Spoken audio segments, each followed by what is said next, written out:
Welcome, everyone, to episode 22 of our Magicians Without Borders Conversations. My name is Carlos López, and I am so grateful that you are joining us or listening to us later on the podcast. So, hey, I see Jason on the chat. How are you, Jason?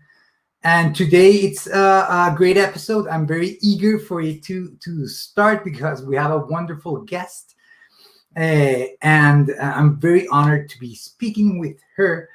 But before we do that, I just wanted to remind you guys that we've got something that's called corporate.magicianswithoutborders.com. This is a website where you can get corporate magic for virtual events from Magicians Without Borders. It's a great experience for you to have with your employees and with people that you normally meet on a virtual environment, being Zoom or Google Meet or Microsoft Teams or whichever. This is a great way to spice it up, to have something different.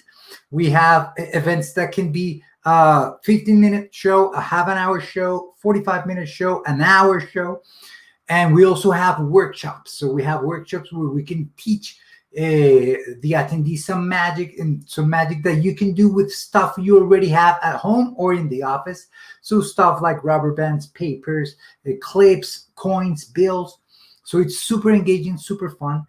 And we've worked hard at it to make it really engaging through this virtual medium that we are all living in. So I just want to leave you with a little clip of what we do.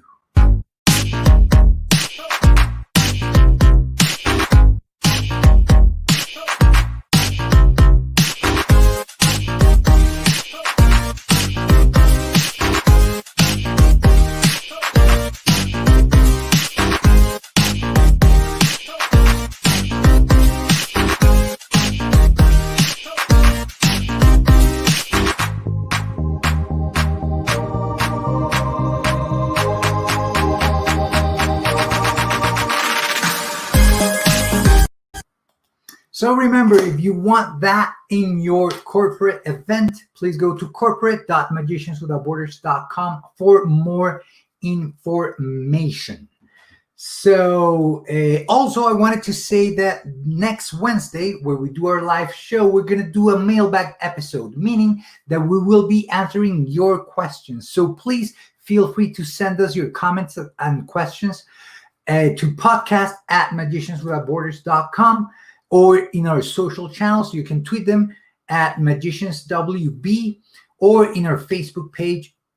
Or here in the comments of the live stream. We will be doing a exclusive mailbag episode every last Wednesday of each month. So next Wednesday will be the last Wednesday of January. So please send those questions and comments in so we can answer them and hear from you. We're eager to hear from you as well. So to get this started, I am going to add, as always, our founder, Tom. How are you, Tom? How are you, Tom? I'm terrific. And I just want to add just a word about those corporate events. I'm a very old kind of school person. You know, it took me a while, about 10 months, to catch up with this virtual magic stuff.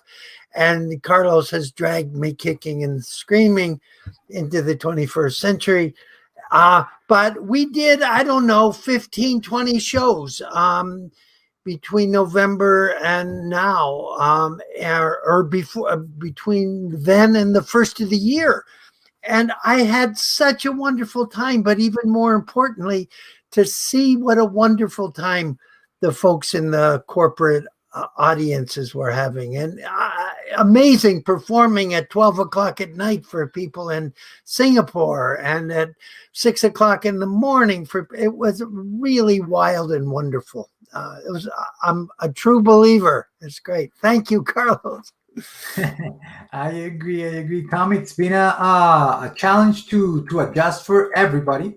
So it's very, very challenging, but I have to say you've done a wonderful job adjusting to this, Tom.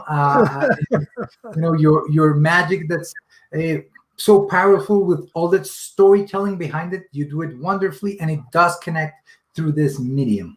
So I appreciate you, getting on that challenge and doing that. Yeah, thank you. And we've been doing it with the young magicians from the slums in Bogota. It's been amazing. I can imagine them in these simple little, very poor houses, and they got their beautiful backdrop, and it looks like they're in some, MGM studio or something. I'm sure right outside that curtain they have it. It's pretty simple and pretty poor, but they're having a wonderful time. I think that says something, and thank you for bringing it up. Wow. Very good. Bringing it. That's a funny English word. Bringing it. Because I think it's important that this magic that we do is, it makes sense when we do it with them. So for me, it means the world that we can have them performing for great or big corporations that we have had. We have clients like Waymo or like YouTube or Google, and for them to be able to perform for these companies is just amazing. It's just mind blowing. So if anyone out there wants to celebrate something in a corporate environment, that's the way to go. And something else about the kids, just very quickly, because I want to get on with our guest also, is that many of these kids' parents, because of the jobs they have, they've lost their jobs because of the pandemic. And the kids, the money they're making doing these corporate shows is supporting their families. And they are so proud of themselves. It's just fantastic and wonderful. So yes, that's great. Completely agree. So once again, if you want to go there, just go to corporate.magicianswithoutborders.com. Here, I was looking for it. Here it is. So corporate.magicianswithoutborders.com. So when we're doing that kind of performances, Tom, would you say that we are a magician that is, or that we're an actor playing the part of a magician? Yeah. That's a reference to a famous line said by someone who's often referred to as the father of modern magic, Jean-Robert Houdin, who Houdini took his name from. Houdin said, a magician is an actor playing the part of a magician, and he was a great stage magician. He had a theater in Paris. I think it had 1,800 seats, maybe 1,200 seats. I can't remember, but definitely over 1,000 seats. And it was filled every night. And he was very much an actor.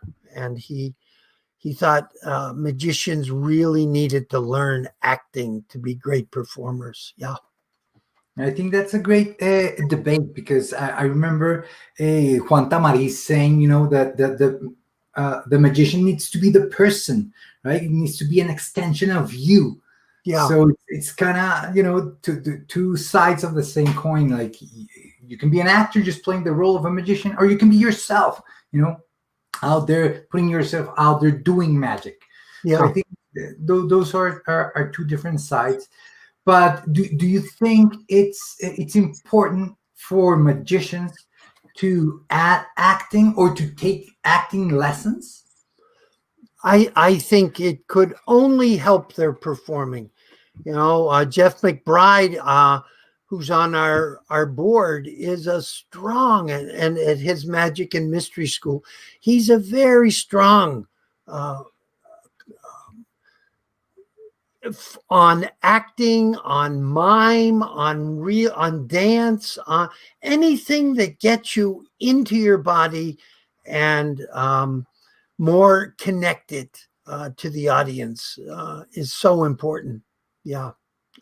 There was something I wanted to say. It'll come back. Go ahead, Carlos, if you have something. Okay, so people might be curious of why we're talking about acting, and it's because our guest is a professional actress. So before we bring her on, Tom, do you have any first impressions of her? Or well, her name is Marie, but we're going to introduce her in a little bit. But can you just tell us about your first impressions of her? Where did you meet her, and what a story you want to share about Marie with us? Yeah, she was involved with a theater troupe here in Vermont, and she was a very good friend with my ex-wife, who was running that theater company. And actually, she introduced me to Marie.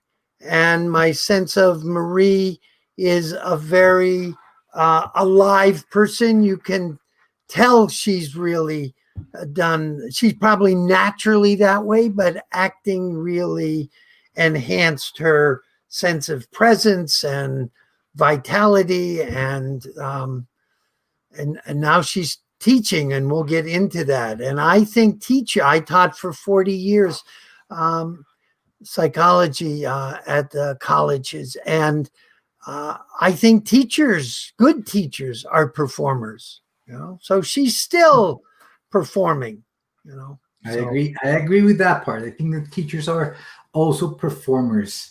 So we're eager to hear from her, because she has had a wonderful life full of growth, transformation, and cool experiences. So I want all of us to welcome Marie Rice. How are you, Marie? Hi, Carlos. Hi, Thomas. Hi, and there, hello, Marie. Everyone.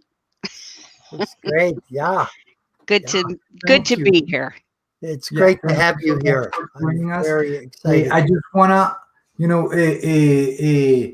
highlight your resistance, because you are a teacher. So you've been doing Zoom calls all day and all through this crazy time. So thank you for, staying up late and being here with us.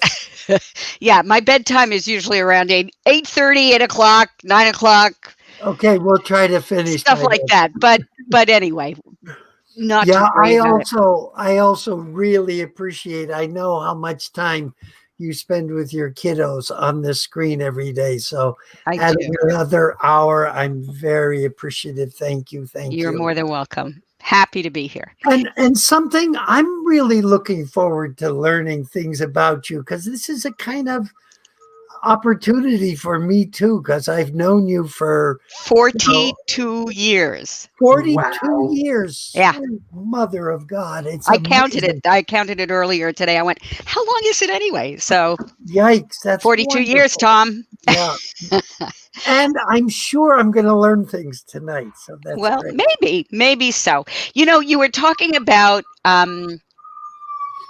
magicians as actors. Yeah. Yeah. But I think of it in reverse. I actually think of actors as magicians. There's a very common phrase of, I'm sure you've heard it, of the magic of theater, Yeah. right? Yeah.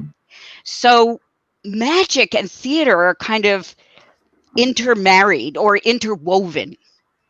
And as you were speaking, I thought to myself, I do think of actors as magicians. They're able to transform themselves into people and be able to communicate that with others in a way that is magical. It's like pulling a rabbit out of a hat. Yeah. They really, really, really do transform a living experience. And I think magicians do the same thing. Magicians transform a living experience. And that's what I love about the theater, is that it's live and magicians are live. And there's an interplay between the audience and the magician that's very akin. Tom, you and I have talked about this a lot. Yeah. That's really akin to the interplay between the audience and the actors on stage. That's very, very similar. So Well, I think of that. they're an illusionist in the sense that Absolutely. they create this character. I can Absolutely. remember when it wasn't even live. It was in a theater, and I was watching One Flew Over the Cuckoo's Nest, and when Nurse Ratched attacks Billy toward the end of the movie, I stood up in the theater and I said, "You son of a bitch!" And I looked around and I sat down and tried to get very small. I was totally right there. She was Nurse Ratched. I did the same thing in Thelma and Louise. You at that moment when I stood up and yelled, "Yes!" Oh my God.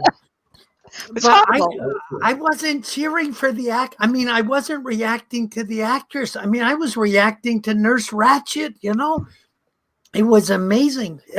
So anyhow, I agree with you that they are magicians, that they, and the dynamic that each performance that a magician gives is unique, never replicated. Mm-hmm. Each performance that an actor gives on stage is never replicated. Mm-hmm. They're always unique because it's that audience member, that collective of audience members, and that actor and performer on stage in that particular moment. Yeah. It's absolutely unique. And that's the difference between performing in a theater and performing on screen. Yeah. I've been performing, as you know, in a wonderful resort over in the Adirondacks now for 16 years. And it's one of those resorts where people come back, every year, and the grandparents and the parents and the kids. And over those 16 years, some of the kids have become parents and they have kids now. And the audience is changing, but amazingly, each of those performances feels unique also. Yes. It's anyhow, I'd love to know, which I don't think I've ever asked you, how did you as a young person, as a kid, get interested in acting? So that's simple. So there's two memories that I have. One of them is that I always remember being in church. I was part of the High Anglican Church in Canada. And one of the things I always loved was the pageantry of the procession and the robes and the colors and all of these different pageantries. And I loved the singing and the coming down the aisle. And I really developed a sense of theater in church. And then later on, or I also recall being probably in the fourth grade, maybe the third grade, and organizing little plays in my backyard. And we had like a balcony, and I used to put drapes around the balcony, and I would find these little plays up in my parents' books, and I would bring them out, and I would cast them, and I would direct everybody, and I was pretty bossy as a kid, so that was easy to do and organize everybody. And we'd put on these little plays. And then literally in the fifth grade, a friend of mine said to me, "Oh, I'm going to an acting school here in Montreal, where I grew up, Canada." And she said, it's a children's theater school. And so I said, "Tell me more." So I learned about it, and I went home to my parents, and I said to my mother that day, "I am going to be an actress, and I would like to go to the Children's Theater School of Montreal." So she said, "Okay." And she said, "Go find out about it. Go do research. How much is it going to cost?" And I did my research, and she said, "Kind of pricey, and it wasn't, but I did end up going, and that was my introduction to the theater. And my teachers at this wonderful, wonderful school, and it was a professional acting school for children. Wow. And my teachers were from places like the Moscow Art Theater, where Stanislavski was the founder. Right. And it was also, my teachers were from Stratford in England, and they were from Stratford, Ontario. And Wow. so I had these really, really wonderful teachers that came through a heritage of theater in Europe, in England, and ultimately in Canada, that really, in hindsight, were some of the best teachers I've ever studied with. Wow. So it was there that I got my beginning training. And I can remember learning Prospero's speech at the end of the Tempest. That was my first Shakespearean speech. "Our revels now are ended. These are actors, as I foretold you, we're all spirits, and are melted into air, into thin air." Being a magician, it's one of my favorite passages from Absolutely. Shakespeare. And the fact that at my age I can still remember it is a testament to my teachers at the time. Yeah. But this was where I got my foundation. But if you want to think about destiny, I absolutely. Should we think about destiny? When you said fifth grade. This is my birth announcement. It is a theater ticket. Oh my God. No. The production is It's a Girl. The producers were Mr. and Mrs. Cecil Rice, my parents. And it was directed by my mother's obstetrician, Dr. Dunstan Gray. Oh, Wow. The date of the performance is the day and year I was born. The time of curtain is my birth time. And it says, "The management wishes to announce that there will be no personal appearance if the star is asleep." What? The row is my weight, my pounds, my ounces, and my seat is the number 2 seat. I've got 2 blue eyes. So there you go. That's called destiny. So cool. That was amazing. typeset by my father, who is a printer, That is beautiful. who was waiting for me to be born. Yeah. And while he was waiting, he made 2 sets of announcements. It's a girl and it's a boy. Oh, Oh. of course. Wow. So there you go. that's how I got into acting. It was written in the stars. It was written in the stars. Wonderful. Wow. Yeah. So there's a tidbit for you, Tom. There's a new one. That's a brand new one and a wonderful one. Judy Garland apparently was sitting on her father's lap and someone was on stage singing. She was like 3 years old and she grabbed him and yanked him. She said, I want to do that. I want to do that. Yeah. Some people know very early on. You know? And I've always, I don't know really when I fell in love with the theater, but it never leaves me. Yeah. It's always a passion. It's always a love. Can you share a little bit more about that?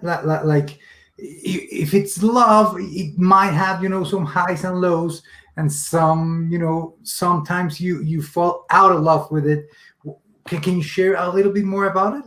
What you really love and like about it, and then when it's kind of more real, then the drawbacks of it? I never fall out of love with acting or the theater. I think the hard things about it were the business of theater, the business of acting. And that for me was very challenging and became very challenging over time because of financial need. I really needed to make money. And oddly enough, when I first came to New York, I was here for 3 months. I got a job proofreading. And auditioned, and on my 6th audition was cast in what became the seminal work, perhaps the avant-garde opera piece of the 20th century, that was composed by a man named Philip Glass and directed by a theater auteur named Robert Wilson, and it was called Einstein on the Beach. And in the bicentennial, 1976, in this country, on July 4th, I flew out of JFK to the fireworks to go to Avignon to perform what became the work of these two artists in the 20th century. And can we just take a moment and just, I got something for you to look at. Sure. It's just a picture. Sure. 2 of your buddies. 2 of my buddies. Yeah. There they are. And that's 1976 is on the back. That's from the studio. That's in Bob's studio on Spring Street. Robert Mapplethorpe took that photograph. Yeah. I think that's the studio. I'm pretty sure it is. 147 Spring Street. So that was the year I met these 2 guys, and the next thing I know, I was in my 20s, and I was part of the big deal. So it was fun. You didn't say the name of it. Could you? Yes, I did. Einstein on the Beach. Oh, you did say it. Okay. Einstein on the Beach. It's an amazing thing. Oh my God. Yeah. So I performed it then, and that was the beginning. And my first performance in New York City was at the Metropolitan Opera House in Lincoln Center. That was my very first performance. Wow. That's a high bar, right? It's tough. It was a tough one. And but the theaters you performed in around the world, like La Fenice in Venice, and the Opera Comique in Paris, and the Théâtre Royal de la Monnaie in Brussels. I mean, these were my first kind of big deal experiences. But that was after I had been studying for a very long time, privately, theater, acting. And then I also was in love with education. I'm the first female of my generation in my family to have a college degree. And I knew I was going to get a college degree when I was 5 years old. Wow. Determined. Yeah. Yeah, my brother was much older than me, and by the time I was 5 years old, my brother was entering college. And when I decided to go to college, my parents, siblings all said to them, "What are you wasting your money on her for? She's a girl. You don't spend money on her. She doesn't need to go to college." So I said, "No, I'm going to college." So that's what I did. I went to college and I got my undergraduate degree, and then never fell out of love with education, because I decided at the age of 57, something like that, to get my advanced degree in education. So I have a dual master's in general and special education for children in grades 1 through 6. So was your degree from Emerson in education or in No, theater? my degree from Emerson was a Bachelor of Fine Arts with a major in acting and a minor in English. That's what I thought. Yeah. And so my advanced degree, however, is an education degree. Right. Yeah. Wow. Right. Yeah. I think that's for our generation. I think hearing you, Marie, say those words of say that your family or people that were close to you saying, like, why would she go to college, right? Why would she pursue education? It just sounds, it's baffling. It's just like, it's baffling that was not so long ago. So it's I think it's people like you that plowed through those stereotypes and proved that there's nothing that didn't make any sense, right? There was just a culture being, our brains just thinking through the culture and not through anything else. But I don't know. I think your story is so great to hearing it, because it's baffling that's just happened, recently. It's just What just happened recently was a few hours ago. The first woman was, inaugurated as vice president. 2021. It's taken us a long time. To get here. I mean, it's the vote didn't come for women until 1920. So that's in my mother's lifetime. Yeah. Yeah, perspective is not that long ago. It's not. No, it's really a very, very short period of time. But when I think about my life, I think about it in 3 tranches. I think about it as but with through lines. So my professional life is theater and performing, business for 20 years, and education. And those are my 3 professional lives, if you will. Yeah. But the through lines in all of them are performance and education. Yeah. Even when I was in business, I had to do presentations. I had to interview people. I had to train people and develop people to work in a company. That's education. When I became an educator, I had to be able to present ideas, information, skills in a way that students could engage with and could really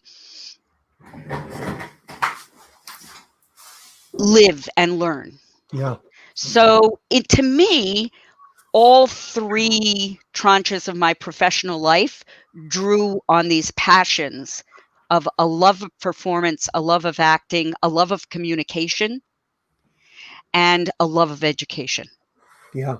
And a belief in education, also a belief in connecting with other people.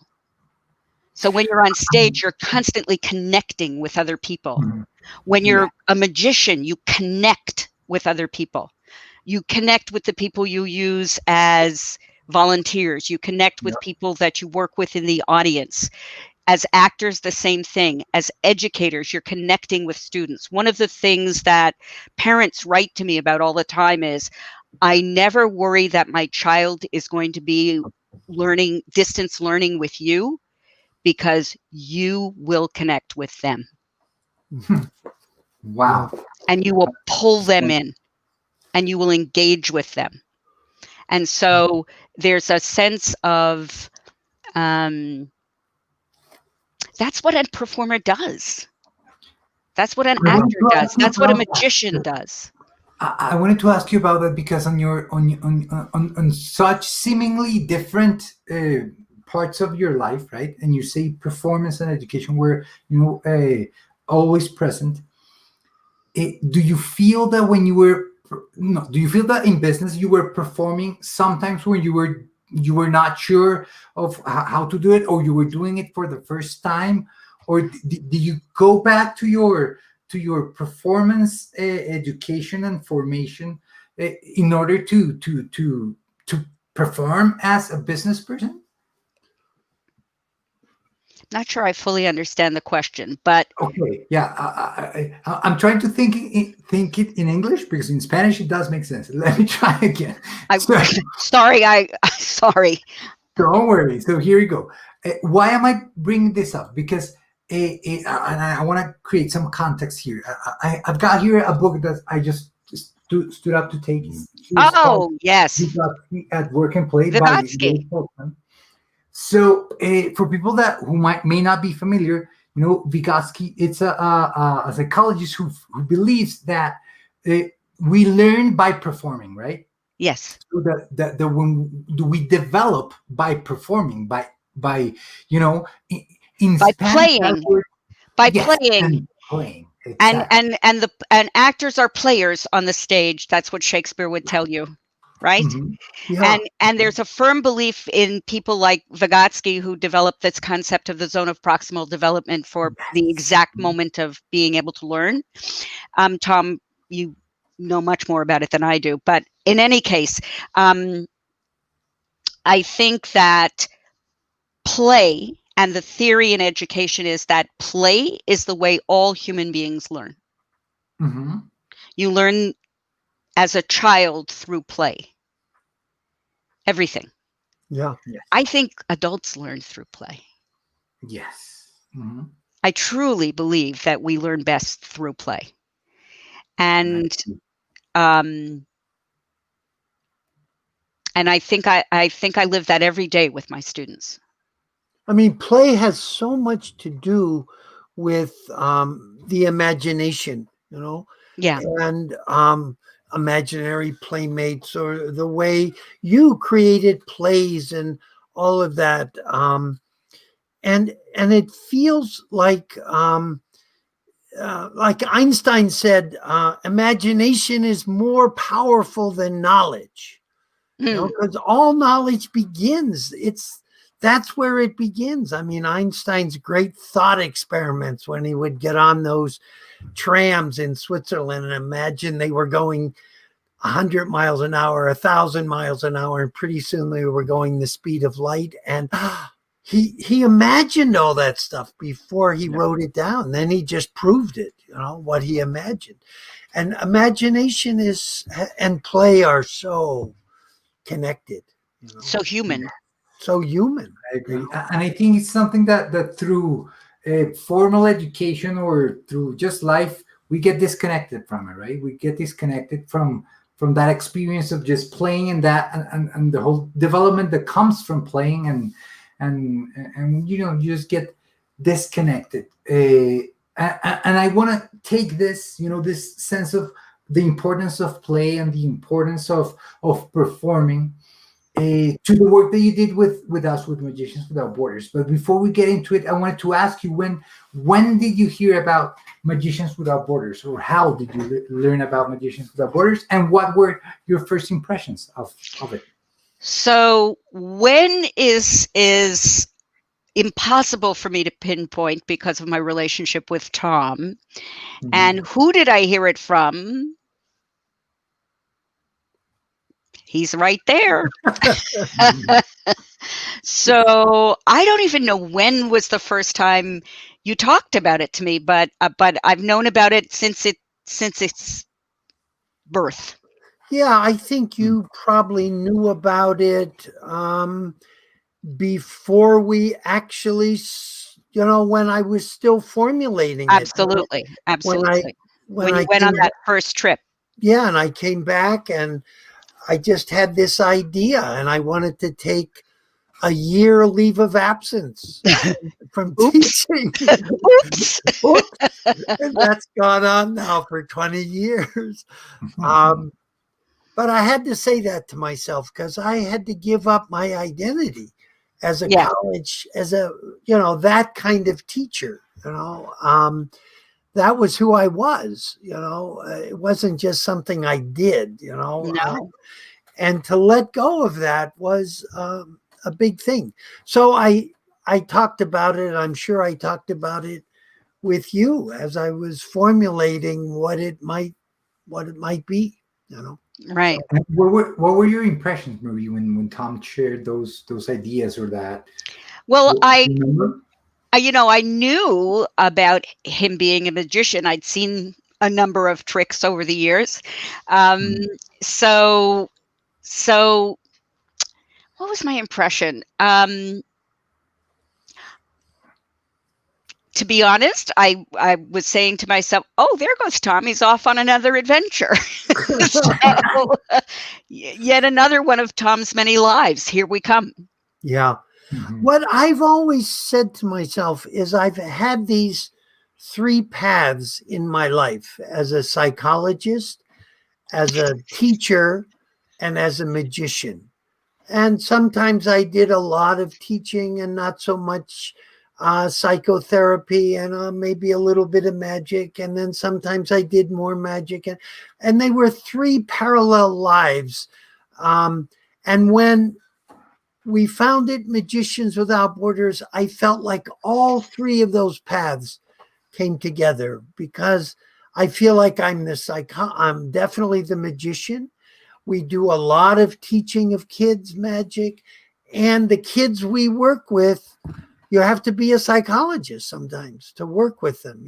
They've had such difficult, hard lives, and so it felt like the perfect thing for me, Magicians Without Borders.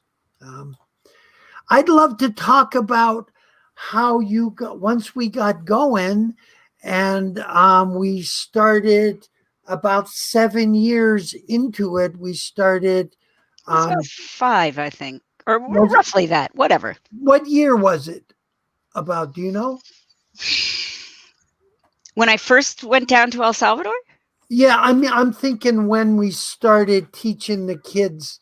The first number of years was just in entertainment, and then I'm thinking 2005-ish. Okay, yeah, I'm thinking roughly somewhere around there. Around there. Yeah. And we started teaching those kids in. I'd love to just tell that story again. You may know it, Marie, but we were asked to go down to El Salvador to work with the ASOPROSAR, this rural health organization. And they had these tiny nucleos, these little preschools based on the Head Start program in the United States, out in the tiny villages. And we went out there, Janet and I think we performed in 25 of them. And then we came back to Santa Ana, and Dr. Guzman, who ran ASOPROSAR, she said, I have one more favor to ask you. We have some kids called the Angeles Descalzos, the Barefoot Angels, and they were living in the garbage dump, and now they're out, they're in school, and 12 of them are doing very, very well. And could you, as a reward to these kids for doing so well in school, teach them some magic tricks? So I said, sure. So we got together with these 12 kids, 6 girls, 6 boys, as it happens. You met all of them, Marie. Yes, I did. All the usual characters were there, Wendy and Peter and Maricela and Zumba, and they were all there. And so we taught them for a day or an afternoon or something, about 6 tricks. And at the end, I was finishing up, and Jaime Zumba, he asked a question that changed my life. He said, when are you coming back? I didn't have any intentions to come back. I didn't have any intentions not to come back. It was just, this was the first trip. It might have been the last one. Well, I said to him, I don't know. It was January and we had some trips planned. I said, we'll be back in May.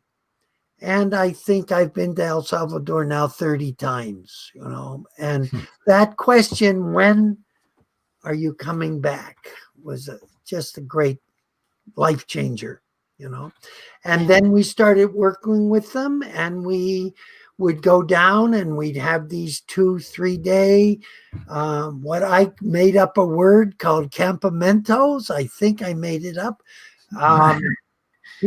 Some Spanish speaking people laugh when they hear that word, so I probably did make it up. And then how did that happen that you came down? What? Well, you talked about the trips and they sounded fascinating. And that was a period of time after I had been in business for quite some time and was just getting totally burned out and feeling like if I have to do this for the rest of my life, I'm going to perish. It's just beyond me to sustain any longer. So it was really soul crushing. So I thought, okay, and I listened to Tom and it sounded interesting. And I think it was within the year of you first going down there that I made my first trip there. And it was for one of those short sort of 3 to 5 day periods. I think it was about 5 days. And you said, what you said to me was, the kids are really good at performing a trick for one another. They can, not performing, doing a trick for one another. They can do the magic for one another, but they have no sense of performance and presentation. And they need that. They need to learn. The next step for some of these kids who are really, really good is to learn how to perform a trick. Yeah. And to perform magic. But I'm not a performance teacher. Do you think you could do something like this? And I had started a children's theater company in Massachusetts when I was 18 and developed that program. So I thought, if I can teach kids theater, I can teach kids who are learning magic tricks how to use space, how to use their body, how to use their voice, how to use timing, how to tell stories that have a beginning, middle, and end, that have a climax. And I think I can really help them take their magic into the performing realm.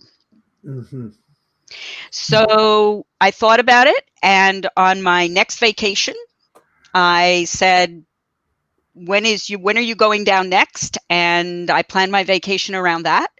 And I got on a plane and went down to El Salvador with Tom. Wow. And went down to Santa Ana. And that was the beginning of it. And I met the entire cast of the original crew. Go ahead, Carlos. I just wanted to put some pictures for this story, which I think is just amazing of her being down there. But please go on. This was after that trip I just described. This was at one of the big 2-week campamentos, forgive me. No, that's a wonderful word. Tom, is it a word? Is it a real word? Yes. Up in the volcano, what is it, Coatepeque? Coatepeque, yeah, lake. Coatepeque. That's the volcanic lake up in the mountains outside of Santa Ana. And so this was the beginning of it. And we had a group of people, and this was around. This was a storytelling time. They were learning how to do storytelling and developing characters. They actually had created a whole little playlet during this time. Yeah. And it was improvised, and then they were able to establish touch points during the improv so that they knew where they had to get as they were improvising. So, and there they all are. Is that Tom? Is this little guy here in the blue shirt, the pale blue shirt? Is that Gustavo? I don't think it's Gustavo. I think his name begins with an M. Marvin or yes. Yeah. Yep. Okay. Somebody I wanted to point out is the fella in the green is Ben Grinari, and he founded Soccer Without Borders. Mm-hmm. And he used to come down and run the afternoon football program with the kids. Yeah. So this is the period when I was beginning to think about changing my own life, and metamorph that life into the world of education. But I hadn't gotten to that point yet. I was thinking about it. Yeah. Okay, but I wanna inquire a little bit more because it's so interesting. So I saw that dates of these pictures. These ones that we showed are in 2007. So it's 2 years after the first trip. Yeah, the first trip. That's about right. That's right. So you make the decision. You go. You obviously went after, but what was going through your mind in the sense that you had this imaginary on your head saying, I'll go to El Salvador, why not, right? And then being there, right? Because you just shared that you were going or thinking about a transition in your life. Mm-hmm.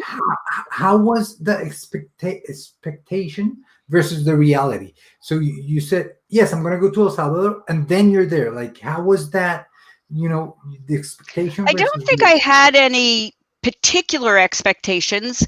Tom had done a good job about describing what we would do, who I would meet, where we would be, what the experience would be like. And so I didn't have a whole lot of preconceived notions about what it would be like.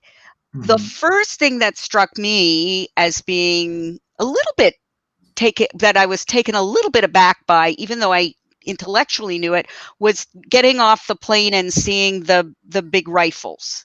That was a little shocking at first. But other than that, I didn't really have a lot of preconceived notions about what it was going to be like. Mm-hmm. And what I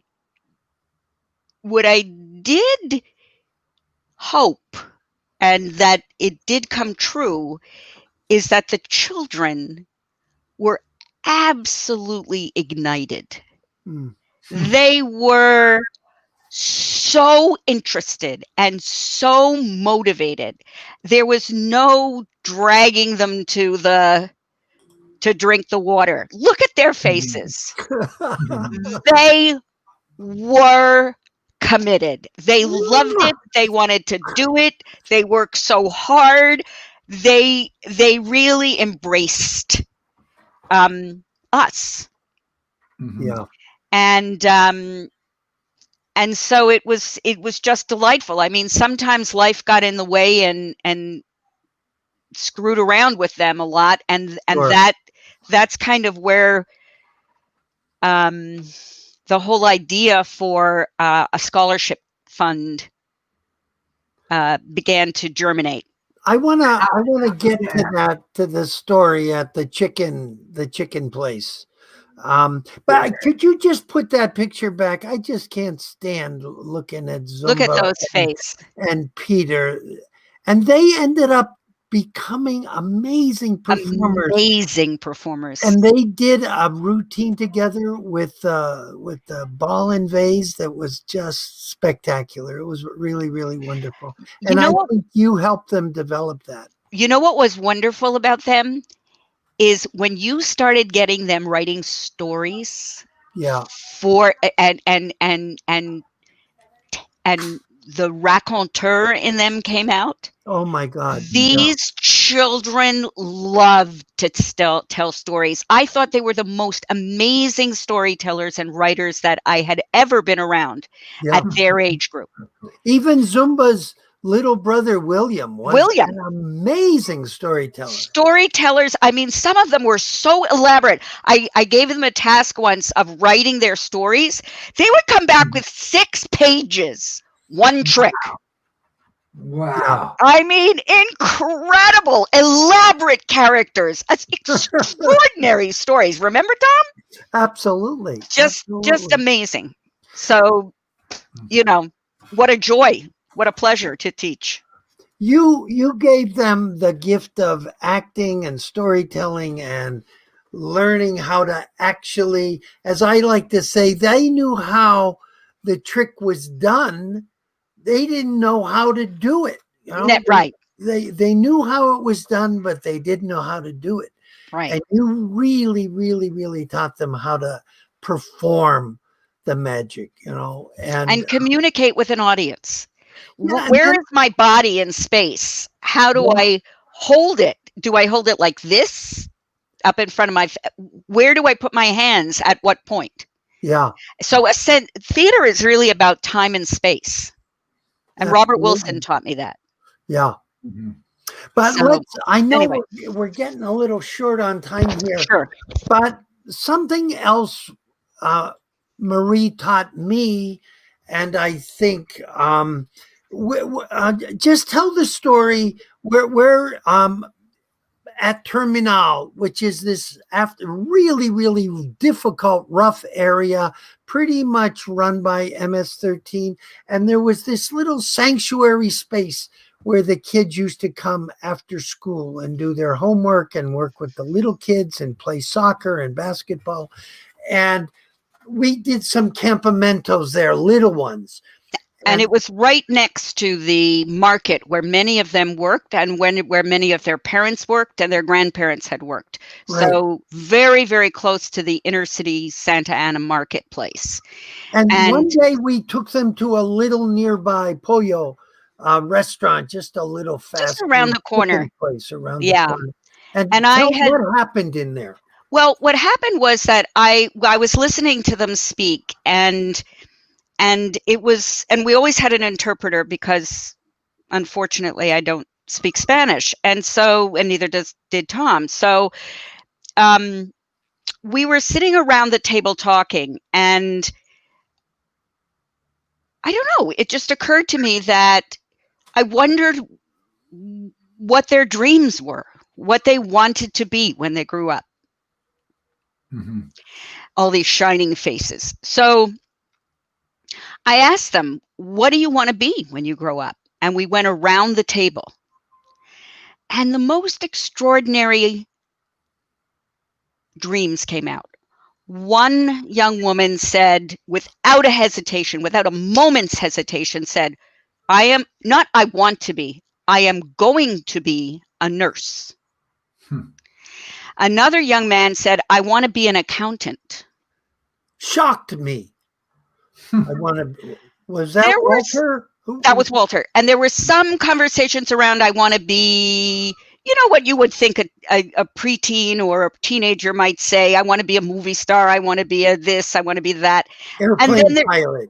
Yeah. And there was another student who said, and this was Jaime, I want to work with computers. Yeah. So we went around this table and I thought to myself, how is this going to happen?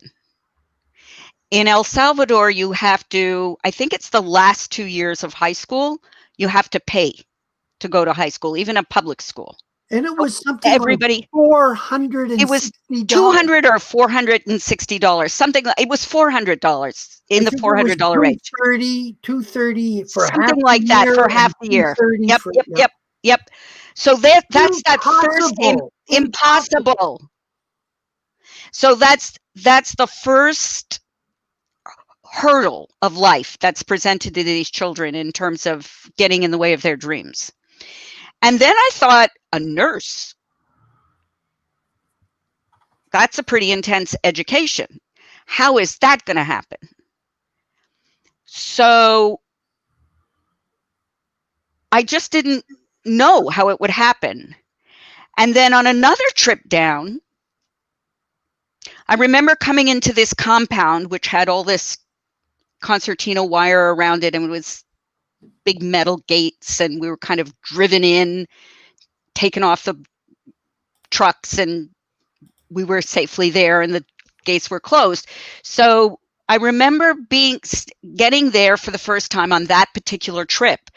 And I heard this loud conversation in one of the outbuilding rooms, and some crying and some more conversation and crying. And I looked in, and it was Peter. And he was weeping. And I said to myself, why is he crying so much? So I asked the gentleman who was part of Asa Prasar what was going on. And he said, he's crying because he has to drop out of school. His mother can't afford to pay for high school. And so I said, well, is he going to be a part of the camp today? And so he said, well, he doesn't think he can stay. He's too upset. He can't do this. So I said, oh. So then I said to him, you tell Peter that he will go to high school and he will not drop out. And he will stay in high school and graduate, and he will stay in the camp today. Tell him it was done. So that was the beginning of the idea of creating a scholarship for children who wanted to remain in high school and graduate, and then scholarship for children who wanted to go on to higher education. So Peter, and I remember, and his mother asked, I don't know if you remember this, Tom, but we went to a tour of the market. And this was on another trip down after all of this took place, and the scholarship fund was created, and Peter continued in high school. We went on a tour of the market, and that was an unusual thing to do. And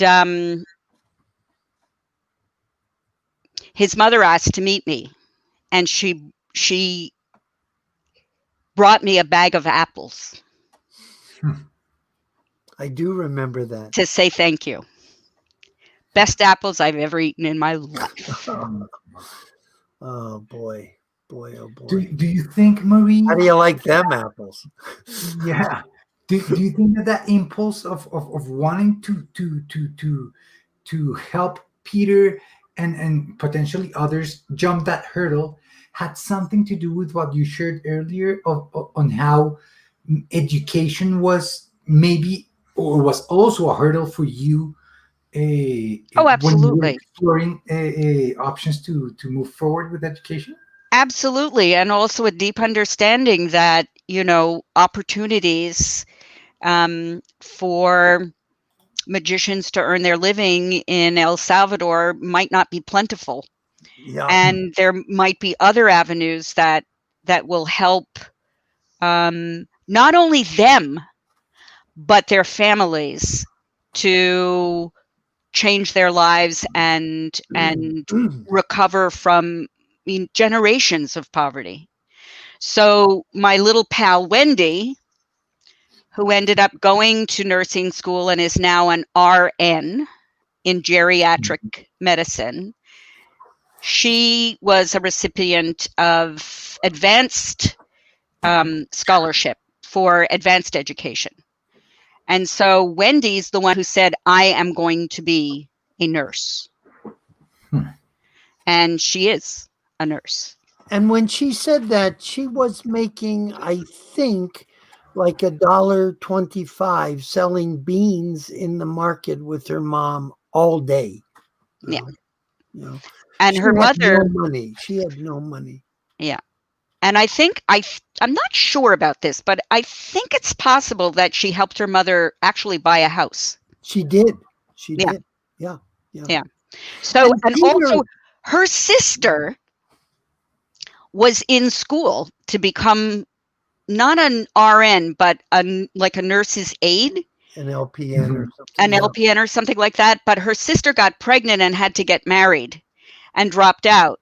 And then Wendy ended up going to get her nursing degree, and her sister went back to school. Inspired by Wendy. Inspired by Wendy. That's what you said, like those. So it's like the ripple.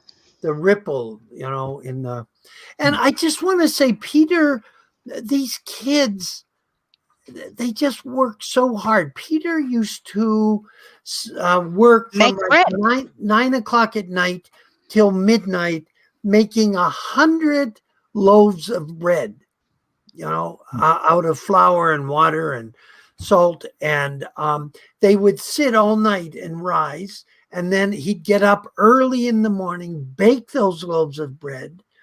His mother would take them and sell them. And he would go out and sell coffee, cups of coffee in the marketplace. I mean, these kids were not slouches, they were working really hard. So for them to receive a scholarship was, such a gift to them, because they had all the motivation, the intelligence, the work ethic, they had everything.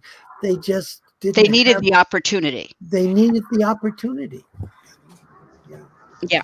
No, yes. And I think this, what we just shared and heard, is it's why the empowerment aspect of Magicians Without Borders is so important to us as a mission. Because me, joining the organization afterwards and hearing this story, right? It's so much livelier now hearing it from you, Marie. But I feel the power of why it is so important, to empower these kids to move forward with what they want to do. And if it's education, if it's higher education, hey, this is the opportunity, right? They don't have those opportunities. They don't present themselves as often as they should. So that's why I think it's so important for this to have happened, for you to be in El Salvador, to have these questions about your life, about trying to transform your life, and then having that moment of hey, this is going to happen, because why should it not happen, right? Like if we're in a position to make it happen, and this is the opportunity that might be life altering, why not make it happen? Yeah. So I don't know. I think it's such an important moment in Magicians Without Borders life that, of course, I wanna acknowledge you for it. But I wanted to ask you, after going through that, did you have a different sense of what life might be for you in the future after experiencing this? Absolutely. So up at Coatepeque, I remember walking out onto a little, I don't know, what would you call it? Not a balcony, a little porch outside of the little place where we were staying. And I remember on the side of the railing of the porch was a bug. It was about this long and it had the most amazing colored wings on it. Oh, I know that bug. Yeah. You know that bug? I tried to smuggle it home, but I couldn't, because my nephew loves creatures, and I love creatures and it's insects. Like a grasshopper that was amazing to radiation or something. Unbelievable. Like it was on steroids, this insect. But there it was, and I said to myself, I am so happy. How can I create this kind of happiness for myself in what I do every day? Wow. And I began to think and think and think and think and think. And I thought, why am I happy? And then I thought of the kids, and I thought of teaching, and I thought of all of that stuff. And from the time I got back after that trip, I began to talk to my friends about what I could do for the third chapter of my life. And it led me to this wonderful school for education that was founded by a group of wild women over 100 years ago called Bank Street College for Education. Amazing school. And it's based on constructivist theory and their approach to education and pedagogy, and so is based on constructivism. And so I thought to myself, this is the place for me. So that's when I transformed my life. And there's a direct line from that transformation to Magicians Without Borders and my experiences in El Salvador.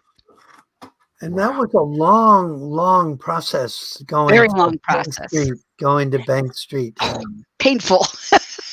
And getting 2 degrees, Yeah, really. teenagers, yeah.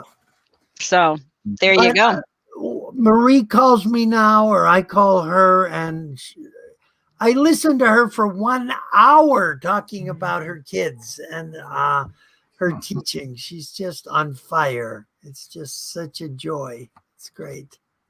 So great. So great, Marie. So to wrap this up, because it's been so rich, so yeah, enriching to hear and inspiring, that I hope it's not the last time that we have you here. How would you sum up what Marie has changed because of her experience with Magicians Without Borders? I know we know how the changes you did in your life, but how would you answer this question? Do you think that Marie is a different person because of the experience that she had with Magicians Without Borders? And if she is, in what way is she different?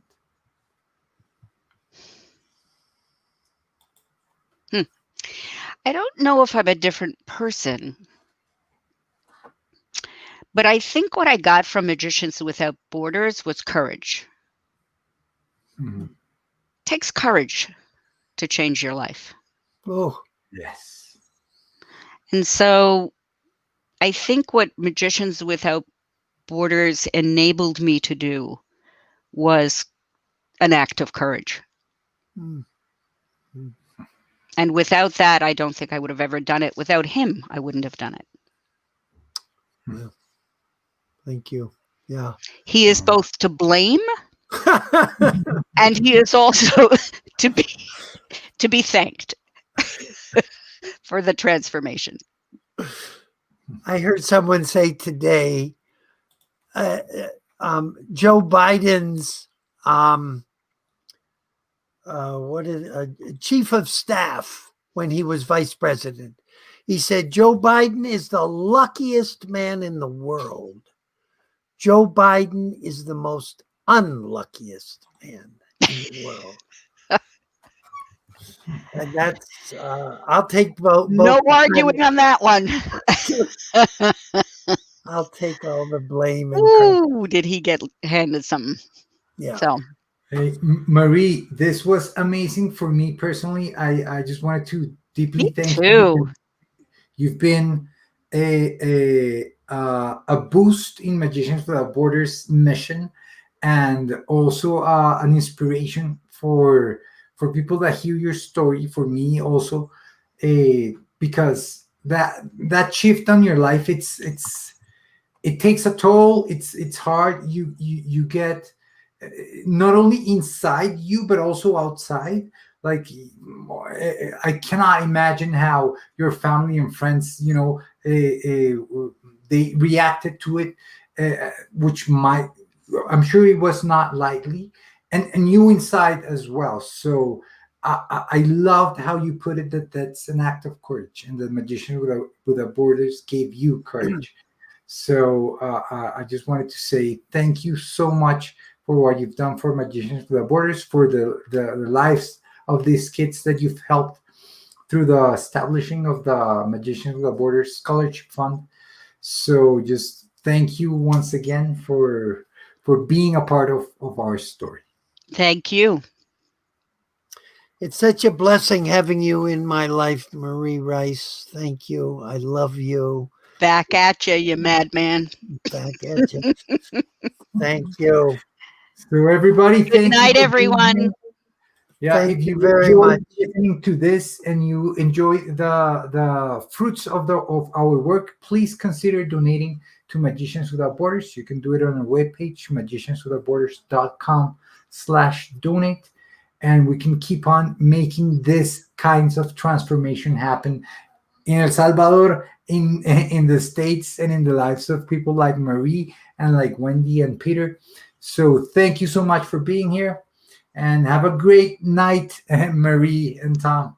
Let me just say All one right. last thing. And Go if ahead. Marie in this conversation has inspired you to any thoughts or questions, please submit them for our mailbag show next week.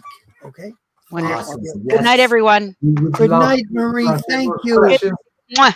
next Go to week. bed Have a or great week, everybody. prepare your Bye-bye. class or whatever. Okay. Bye. Bye bye.